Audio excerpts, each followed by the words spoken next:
Olá pessoal, tudo bem? Vamos começar aqui a gravação de mais uma aula, né, para vocês, né, nesse período que eu vou estar ausente aí, a gente vai ter essa aulinha aqui gravada, e aí a gente vai falar um pouquinho de lipídios na bromatologia, né? Deixa eu pegar aqui os slides para vocês, a gente começar a nossa aula.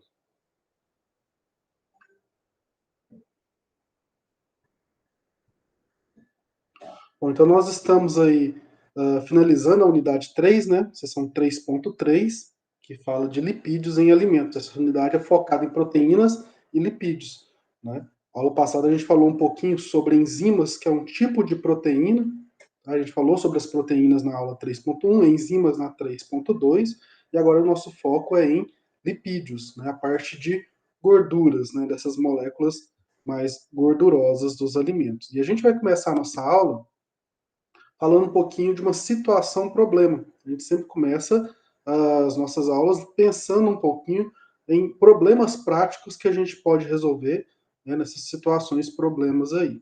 Tá? Então, quem quiser acompanhar comigo na leitura, o livro único, né, lá na página 143, né, já tem aí a ajuda também, quem quiser acompanhar na questão da nossa situação-problema.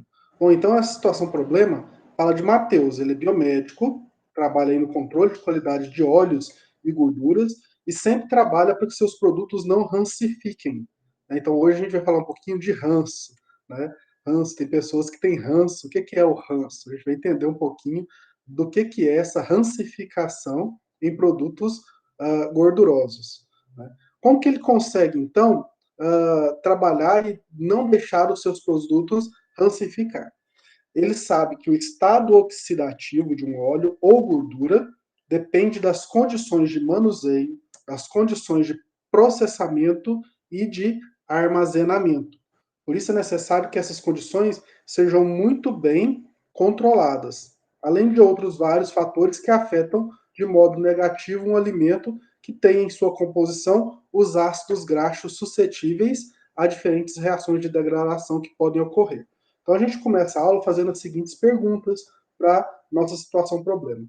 Quais as principais estratégias adotadas por ele para aumentar a vida de prateleira de alimentos gordurosos? Quais seriam os fatores que alteram a velocidade de reação da oxidação? Como o processamento afeta a velocidade de reação em determinados alimentos? E o que Mateus precisa saber sobre a composição do alimento para evitar essa reação de rancificação? Como é que a gente tira o ranço, né, dos alimentos? Vamos entender isso na aula de hoje. Bora lá. Bom, os lipídios em alimentos, eles são encontrados aí em várias formas dos alimentos. São responsáveis por diferentes propriedades que dão características aos produtos alimentícios. Sendo assim, nessa aula a gente vai estudar as propriedades e as características dos lipídios. Uma coisa que eu já falo para vocês, os lipídios, eles ajudam muito na questão da saborização do produto. Né? Produtos que têm uma certa quantidade de gordura, tá? Inclusive produtos fritos, né, são aí os preferidos dos jovens, adolescentes e de várias pessoas também que depois dessa idade não podem e continuam comendo frituras, né? Então, o sabor ele é muito característico, né, dos lipídios nos alimentos e é muito buscado isso, busca-se muito isso, né? Colocar lipídios e que esses lipídios não afetem a saúde de forma negativa. Tá? Não alterar o sabor, manter o sabor e ainda ter uma qualidade aí no produto que você está produzindo. Bom, o termo lipídio é utilizado para descrever principalmente os óleos e gorduras. Os principais tipos encontrados nos alimentos são os triacilgliceróis, são os mais comuns encontrados nos alimentos. Temos os fosfolipídios, os glicolipídios, os esfingolipídios e as lipoproteínas. Então, a gente tem aí essas classes, né, esses tipos de lipídios aí, que são os mais comuns nos alimentos. Deixa eu ver se eu tenho mais alguma coisinha para falar sobre esses lipídios para vocês. Uhum. Bom, eles compõem as membranas celulares, atuam como isolantes térmicos, são precursores de hormônios esteroides, auxiliando a absorção de vitaminas lipossolúveis. é uma função muito importante, porque as pessoas entram numa dieta totalmente sem gordura, e boa parte dos lipídios é utilizado para a produção dos hormônios. Então a pessoa tem aí uma perda muito grande de gordura e tem um desbalanceamento hormonal no corpo. Pode acontecer também. E aí muda ciclos de menstruação, muda a questão do humor, né, da variação hormonal, pode afetar também a libido da pessoa, pode afetar aí a sua potência sexual, o seu apetite sexual, né? No caso dos homens, pode causar impotência sexual, a perda de uma grande quantidade de gordura pela falta de substrato para se produzir hormônios. Né? Então, a gente tem que ter um equilíbrio, né, na ingestão de gorduras, porque elas também são importantes para a função hormonal e também para a absorção de vitaminas que são lipossolúveis. Grande parte das vitaminas, elas se dissolvem nos óleos e entram nas células, passam para o nosso corpo através dos olhos. Então, se a gente tem uma dieta muito restrita em gordura, né, a gente tem aí problemas também com relação às vitaminas.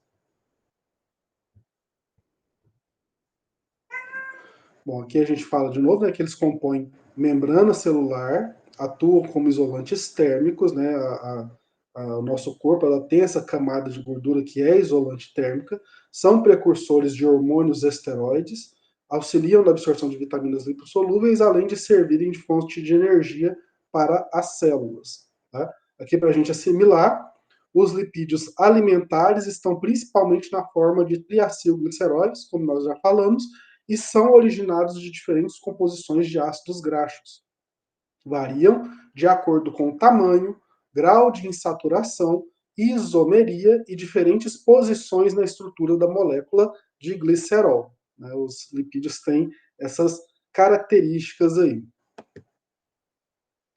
Bom, os óleos e as gorduras comestíveis contribuem na preparação de alimentos como meio de transferência de calor em frituras. Conferem textura, sabor e cor e melhoram a aparência e a palatabilidade. Quando a gente esquenta um óleo, né, o óleo ele tem aí uma capacidade de reter calor muito grande. Tá? Então você passa facilmente dos 100 graus Celsius, que é a temperatura de ebulição da água, e é a temperatura que a gente geralmente consegue com a água em vapor. Né? Quando você vai fazer algum tipo de alimento na panela, né? Geralmente ali os alimentos estão a 100 graus Celsius enquanto tem água. A partir do momento que você evapora toda a água, o calor passa diretamente para o alimento e queima o alimento. Né? Então pode acontecer esse probleminha na panela. No caso dos óleos, né, eles retêm muito calor e não evaporam. Né? Cada óleo tem o seu ponto de fumaça, né, e lógico, né, vai depender muito de qual óleo você está utilizando, mas a grande maioria dos óleos eles não evaporam tão fácil e aumenta muito o calor. Então, quando você joga a fritura, o produto que vai ser frito dentro do óleo, o que acontece? A água do produto ela vai evaporar instantaneamente, né? Principalmente a que está ao redor ali, que cria aquela casca na fritura. Né? Então, ela cria uma casca, evapora aquela água em volta e mantém por dentro do alimento um cozimento daquela água que está ali interna ao alimento. Por isso, quando você morde uma batata frita, no momento que ela acabou de sair da frigideira, né, por dentro sai aquela fumaça, que é a água retida dentro da batata, né, e às vezes pode até queimar sua boca, porque ela está ali bem sob pressão, né, e presa dentro da batata ali, a uma temperatura de 100 graus Celsius. Bom, os lipídios alimentares são formados por diferentes composições de ácidos graxos.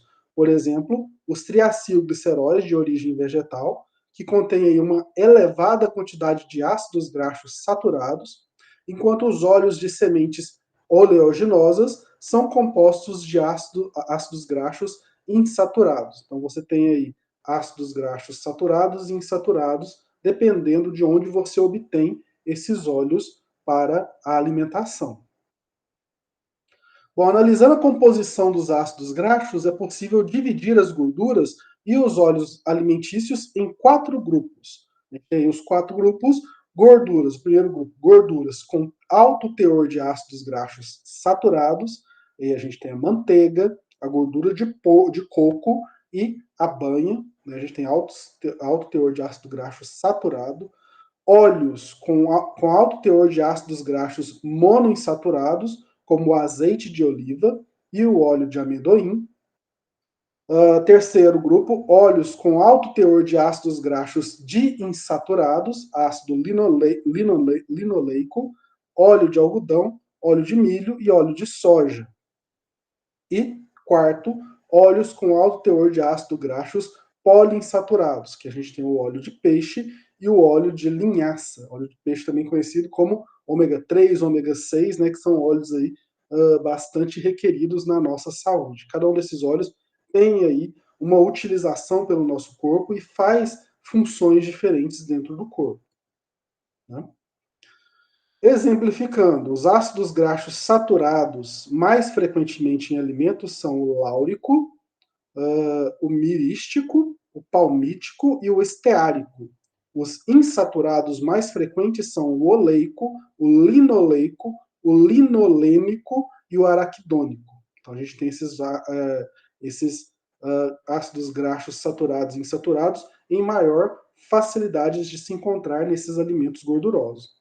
A gordura de porco, apesar de ser classificada como uma gordura saturada, ela possui aproximadamente 60% dos seus ácidos graxos na forma insaturada. Então a gente tem aí esse tipo aí de análise, né? A gordura de porco é ruim? Depende da quantidade e depende de como você utiliza essa gordura de porco. Ah, mas minha avó vivia na roça, comia gordura de porco, morreu com 100 anos. Tá bom. Mas sua avó, ela cortava a lenha para utilizar o fogão a lenha dela, que ela ia fritar a gordura de porco dela. Né? Então, qual é o exercício que a gente faz hoje que compara com as atividades que as pessoas tinham no meio rural, para utilizar esses alimentos, né, mais naturais e saturados. Né? Então a gente tem aí uma diferença também de qualidade de vida, né, uma diferença de estresse e tudo mais, que impede que a gente continue se alimentando como os nossos antepassados. Né? A gente precisa aí melhorar a nossa alimentação, né, dentro do possível, procurar alimentos com uma quantidade menor de gordura, mas não totalmente sem gordura que a gente precisa delas. Bom, as propriedades físicas de um lipídio dependem da composição química de suas moléculas e são aplicadas para a elaboração de diversos produtos. Dentre as várias propriedades dos lipídios, a gente destaca as seguintes. Vamos começar aqui falando do ponto de fusão e calor específico. Um minutinho. Bom, ponto de fusão. Né? Ponto de fusão é a temperatura na qual os sólidos viram líquidos, ou seja, onde a gordura vira óleo. Os óleos são líquidos à temperatura ambiente. O ponto de fusão das gorduras oscila entre 30 e 42 graus Celsius, que é uma temperatura bem baixa para a gente fazer a gordura virar óleo. Então, essa característica depende do tamanho da cadeia do ácido graxo e do seu grau de saturação, pois os saturados são sólidos à temperatura ambiente, enquanto que os insaturados abaixam o ponto de fusão. Na isomeria, o aumento da quantidade de isômeros trans tende ao aumento do ponto de fusão. Então, o ponto de fusão é uma parte que a gente pode analisar da gordura, né, e classificar ela entre saturada ou insaturada, tá? E observar aí se ela é gordura à temperatura ambiente ou se ela é óleo à temperatura ambiente. Bom, o segundo ponto é o calor específico. Por definição, é a quantidade de calor necessária para elevar a temperatura de uma determinada substância em 1 grau Celsius. Né? Então, está relacionado com o comportamento das gorduras durante o processamento tecnológico, sua mobilidade, né? O que significa que o calor específico das gorduras líquidas é 2 vezes maior do que o das gorduras sólidas.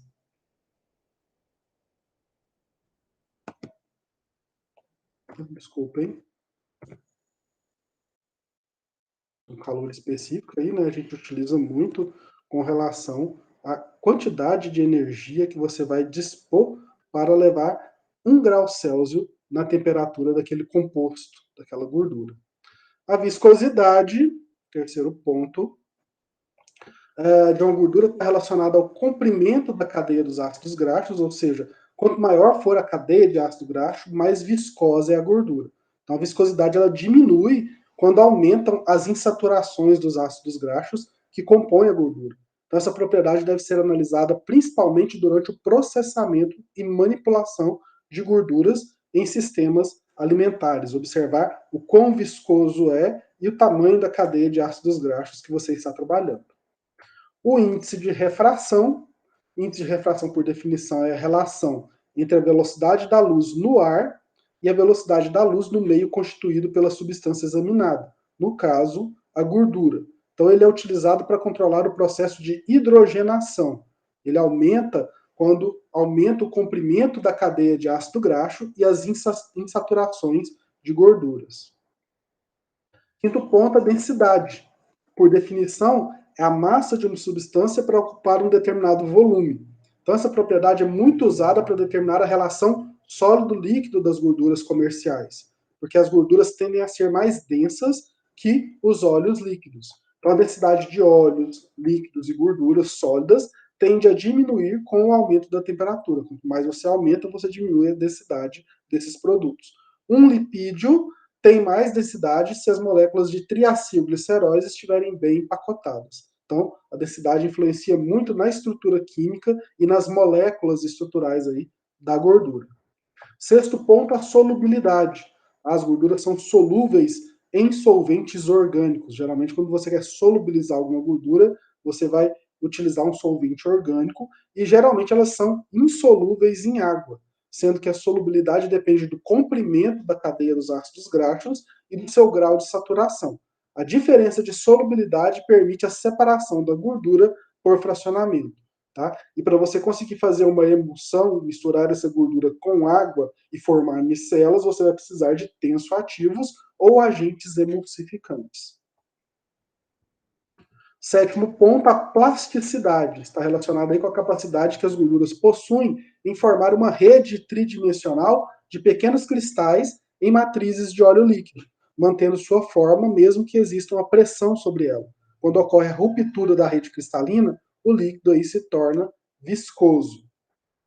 Oitavo ponto, o polimorfismo, capacidade de uma substância de existir sobre diversas estruturas cristalinas. Então, quando os cristais presentes nos lipídios se organizam aí em diferentes formas polimórficas, alterando as propriedades físico-químicas e sensoriais dos alimentos, né, você tem aí uma alteração no sabor dos alimentos, na textura, através do polimorfismo. Né? Aquela estrutura está de um jeito e eles se reorganizam seus cristais.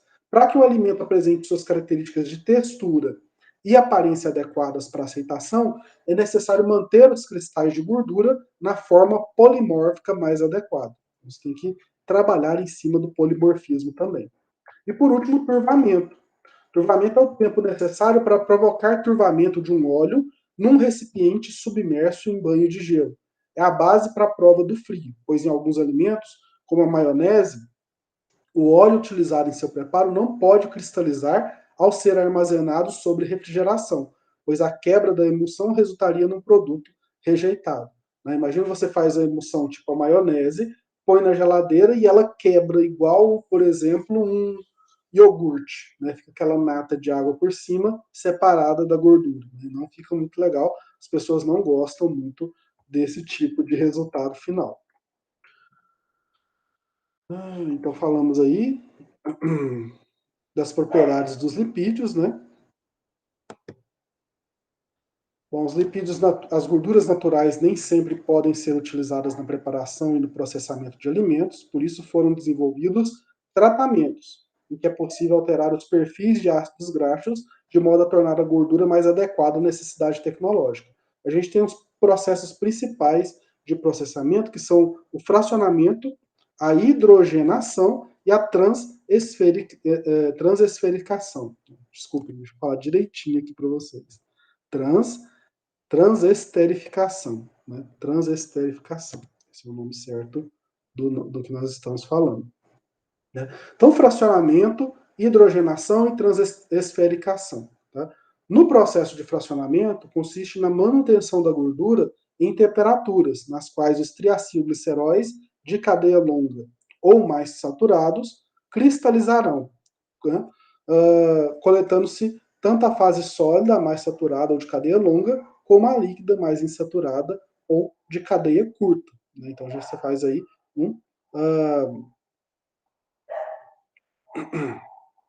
uma mudança de temperatura para coletar aí esses tipos de triacilgliceróis de cadeias diferentes. Tá?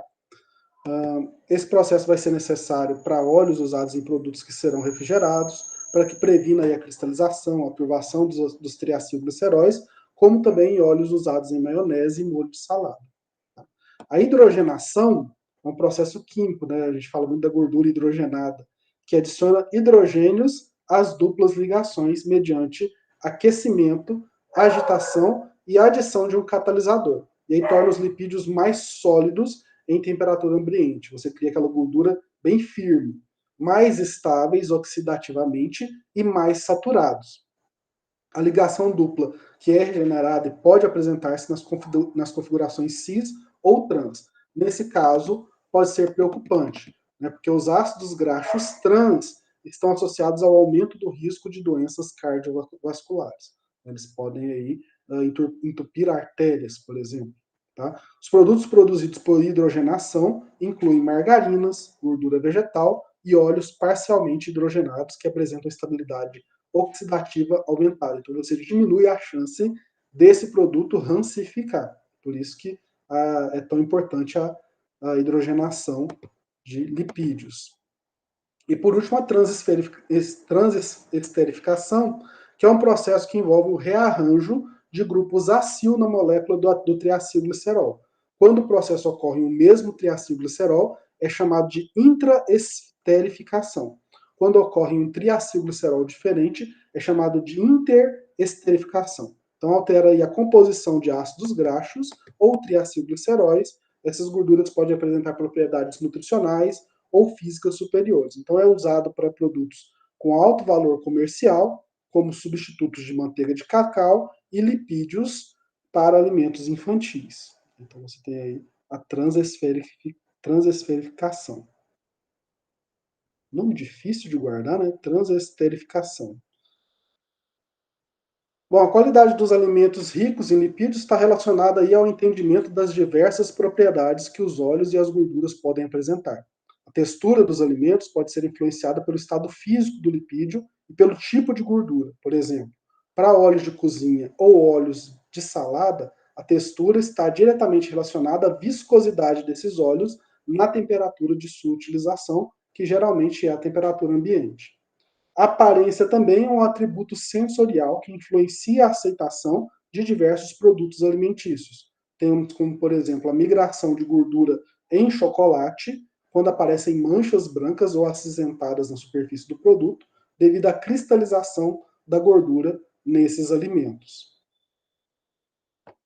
E o sabor proveniente dos óleos e gorduras comestíveis é oriundo principalmente da oxidação de lipídios e de impurezas naturais. No entanto, alimentos gordurosos sofrem diversas reações durante seu processamento.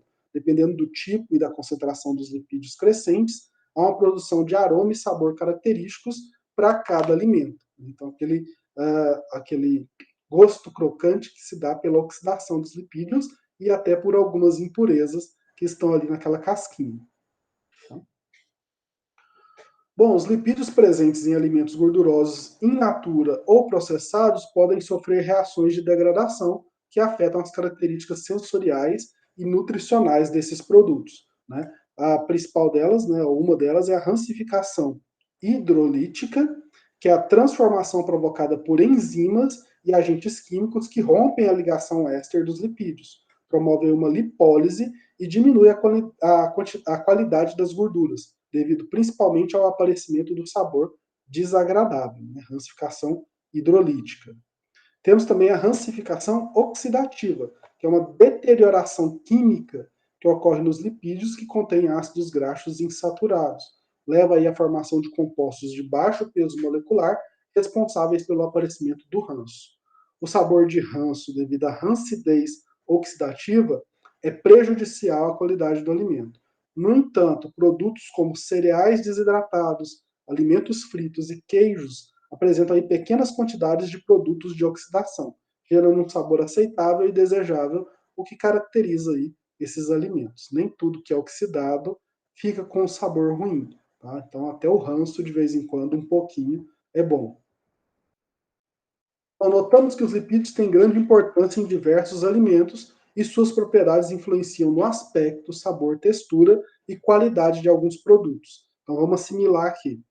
Lipídios presentes em alimentos gordurosos in natura ou processados podem influenciar no sabor, na textura, aparência e aroma, assim como podem sofrer reações de degradação que afetam suas características, como, por exemplo, a rancificação hidrolítica, a rancificação oxidativa e também a reversão.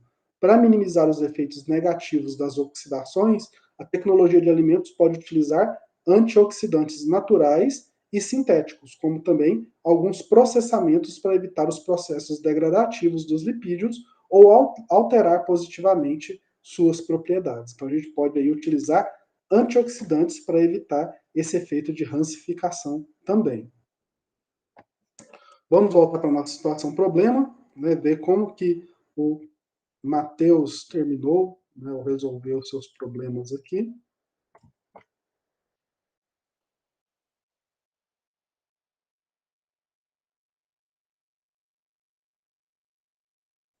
Então, trabalhar com alimentos que tenham na sua composição uma grande ou uma pequena quantidade de gordura é uma tarefa bem difícil. Matheus sabe bem como é complicado acertar na escolha do método mais eficaz para evitar ou retardar o aparecimento de aromas e sabores estranhos que são derivados da oxidação lipídica. Então, essa reação prejudica aí a qualidade sensorial e nutricional do produto, muitas vezes deixando ele inaceitável para o consumo. Para alcançar o objetivo, Matheus estudou uma série de fatores que afetam a velocidade da reação de rancificação, de modo que, independentemente do tipo de alimento e processamento, é possível aplicar a estratégia mais adequada.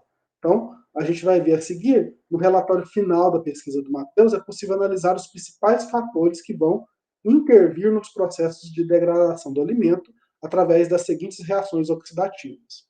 Primeiro ponto, redução da concentração de oxigênio ou remoção do sistema é uma boa alternativa. Isso é possível ser feito em condições de vácuo ou substituição completa do oxigênio por um gás inerte, por exemplo, o nitrogênio. Então você trabalha com a oxidação, a primeira coisa que você vê em mente é retirar o oxigênio do meio, tá? Você pode, por exemplo, quem já viu aquelas fatias de bacon que tem no mercado, né, que lá é vendido a vácuo para diminuir ao máximo a quantidade de oxigênio e evitar a oxidação do produto. Segundo ponto, a velocidade da reação aumenta juntamente com a temperatura. No entanto, o controle deve ser bem feito, pois em alguns casos o aumento da temperatura pode diminuir a velocidade de reação devido à desnaturação de enzimas envolvidas. Então a velocidade de reação vai aumentando com a temperatura, tá? Você aumenta aí as reações, então tem que controlar bem a temperatura, tá? Mas você pode ter que olhar bem cada produto. Se você pode ter produto que, se você aumentar a temperatura, diminui a velocidade de reação e aí não vai ter enzima ali, né? Você destrói a enzima para fazer os processos oxidativos. Cada caso é um caso, tem que estudar cada alimento que está sendo feito. Temperaturas de refrigeração e congelamento permite que as reações de oxidação aconteçam. Então é importante definir o tempo que o alimento vai passar sobre essas condições antes de apresentar qualquer alteração sensorial. Quarto ponto, a área de superfície dos lipídios influencia na velocidade de oxidação. Aumenta a exposição ao oxigênio e aos pró-oxidantes. Superfícies proteicas retardam a oxidação e superfícies glicídicas aceleram essa reação. Então, nós temos aí pontos com relação à área de superfície que está onde estão esses lipídios. Quinto ponto, a atividade de água pode influenciar na velocidade de oxidação de duas formas. À medida que a água é retirada do alimento, a velocidade da reação diminui. dificulta aí a mobilidade dos metais de transição e do oxigênio. Porém, caso a atividade de água do alimento alcance o valor de 0,3 ou menos, tem um aumento na velocidade de reação por perda de água de solvatação e recobre os hidroperóxidos lipídicos e você tem aí os processos de oxidação de novo acontecendo. Sexto ponto, importante saber qual tipo de gordura que compõe o alimento, ou seja, o grau de insaturação, o tipo de ácido graxo que você está trabalhando, que estão presentes na molécula, que isso influencia a velocidade de reação. Por exemplo, ácido linoleico e o linolênico oxidam mais rápido do que o ácido oleico. Certo? Um ponto, um potente acelerador de reações de oxidação é a exposição do alimento à luz. Então, faz necessário evitar a incidência direta nos alimentos que possuem maior probabilidade de rancificar, deixar eles sempre bem fechados, hermeticamente fechados. Oitavo ponto, observar aí o material utilizado para armazenamento de alimentos ricos em gordura. É uma excelente estratégia para minimizar as possibilidades de reação de oxidação. Né? Qual é o material da embalagem? Esse ponto aí é muito importante de ser estudado para o produto. Nono ponto, saber a composição natural do alimento em relação ao teor de pró e antioxidantes ajuda a tomar decisões no processamento desse alimento. E décimo ponto, se o alimento estiver contaminado com traços de gordura oxidativa, ela será um catalisador da reação. Então, a partir daí, deve-se observar a limpeza da zona de processamento.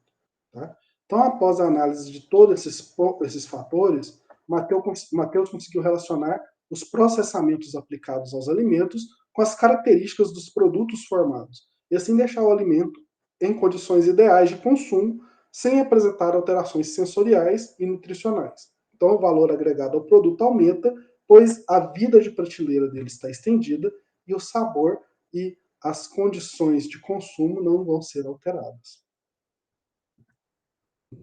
Uma situação, um problema aqui, número 2, né?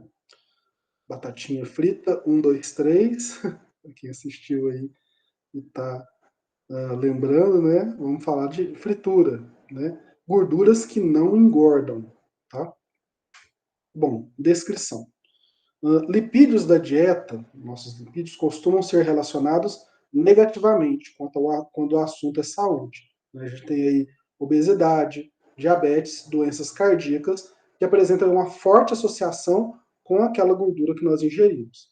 Isso se deve ao fato de que as gorduras apresentam alta densidade calórica e também ácidos graxos saturados aumentam os níveis de LDL no sangue, né? Ou seja, LDL, Low Density Lipids, lipídios de baixa densidade, né? São lipídios muito leves que entopem as veias. Então, apesar da sua vasta experiência em desenvolvimento de produtos, Denis não conseguiu desenvolver alimentos que tivessem lipídios com baixa caloria, mas tem trabalhado para produzir e para que isso ocorra. Será que é possível a gente ter gorduras de baixa caloria? Será que a nossa química chega nesse ponto? Né? Quais as possibilidades de produzir gorduras de baixa caloria? É possível aí produzir alimentos sem gordura, mas com as mesmas propriedades sensoriais? Vamos lá. Bom, a gente tem que a tecnologia vem trabalhando muito nesse sentido para produzir alimentos com baixo teor de gordura, mas que tenham aí os mesmos atributos sensoriais, o mesmo gosto daquele alimento feito com gordura. Tá? É uma excelente ideia, mas é um grande desafio. Então, para que isso ocorresse, é necessário o desenvolvimento de miméticos de gordura, ou seja, vão imitar a gordura. São compostos não lipídicos que podem ser utilizados para substituir as gorduras na alimentação, na elaboração de alimentos processados. Né?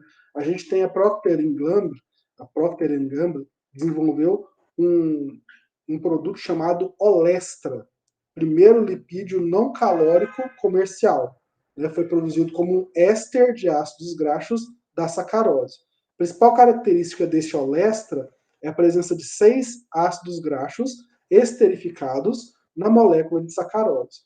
Impede ele de ser reconhecido pelas lipases. Então, é um óleo que não é degradado pelas lipases. Aí ele não é degradado, consequentemente, ele não é absorvido pelo organismo e passa direto no trato intestinal e é liberado pelas fezes, né? Pensa, falando desse jeito, parece que é o melhor óleo do mundo e que todo mundo deveria utilizar, mas existem algumas contraindicações com relação ao Olesta.